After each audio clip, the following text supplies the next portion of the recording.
લાખો રૂપિયાની લૂંટનો ગણતરીની મિનિટોમાં જ ભેદ ઉકેલતી ક્રાઇમ બ્રાન્ચ ફરિયાદી જ આરોપી નીકળ્યો।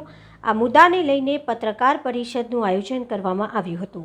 પરમ દિવસે સાંજના 5:30 અરસામાં છાણી પોલીસ સ્ટેશન વિસ્તારમાં જે યમુનાજી હોસ્પિટલ છે એમાં એક ઈસમે ઘાયલ હાલતમાં આવીને એવી જાહેરાત કરેલી કે એમના ઉપર છરીથી હુમલો થયો છે અને એના 9 લાખ કે 9.5 લાખ રૂપિયા ઉપરની રકમ કોઈ ઈસમો લૂંટી ગયા છે। એ હકીકત મળતા તાત્કાલિક સ્થાનિક પોલીસ અને ક્રાઇમ બ્રાન્ચની ટીમો કામે લાગેલી। પ્રથમ દ્રષ્ટિએ જ જોતા આજે જાહેરાત કરનાર ભાઈ હતા વિક્રમ ભૂરસિંહ રાઠવા। એની જે એનું જે નિવેદન હતું એ જુદી જુદી વખતે જુદું જુદું બોલતા હતા। પહેલા એને 2 લાખ રૂપિયા કીધેલા, પછી એને 9 લાખ રૂપિયા કીધેલા અને સાથે સાથે એને લૂંટનો સમય છે એ 2-2:30 વાગ્યાનો કીધેલો અને જ્યારે હોસ્પિટલ આવ્યા ત્યારે 5 વાગ્યા પછીનો સમય થઈ ગયો। આ બધી એની બિહેવિયર વર્તણૂક જોતા એક શંકા ગયેલી।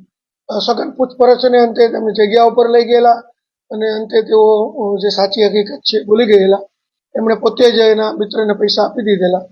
એ 9.5 લાખ રૂપિયા પણ રિકવર થયા છે અને જે એણે કબૂલ કર્યું છે કે એની ઉપર એક દેવું થઈ ગયેલું એટલા માટે કે પોતે લેબર કોન્ટ્રાક્ટર હતા અને પૈસા ન ચૂકવવા પડે એટલા માટે એણે આ તરકટ ઊભો કર્યું હતું એવું ધ્યાન પર આવેલ છે અને એ પણ અમે સમા પોલીસ સ્ટેશનને આપી દીધેલા છે। ખોટી જાહેરાત કરવા બદલ નહીં એના વિરુદ્ધમાં એક્શન લેવાય એ બાબતે એક એનસી ગુનો પણ એમના વિરુદ્ધમાં દાખલ કરવામાં આવ્યો છે। ના, જેની પાસેથી પૈસા કબજે થયા છે એને પણ એનસી ના ભાગરૂપે ગુનેગાર ગણશે।